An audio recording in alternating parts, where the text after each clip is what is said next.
আসসালামু আলাইকুম। আমি এখন একটি সাইকেল আঁকবো। প্রথমে একটা এম শেপ করে নিয়েছি, তারপরে এম শেপের নিচে 3টা রাউন্ড করে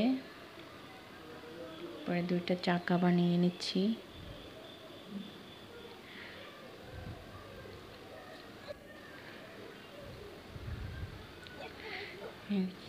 পেছনের চাকায় যেহেতু সাইকেলের চেইন থাকে, চাকাটা ঘোরার জন্য চেইন এঁকে দিলাম। চাকার চারিদিকে রিংগুলো দিয়ে দিচ্ছি। এভাবে আরেকটি চাকাতেও রিং দিয়ে দিলাম। এবার হচ্ছে সামনের চাকার উপর একটা হ্যান্ডেল দিয়ে দিচ্ছি।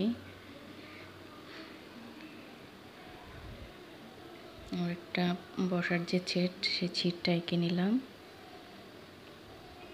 সামনে একটা ঝুড়ি এঁকে দিলাম।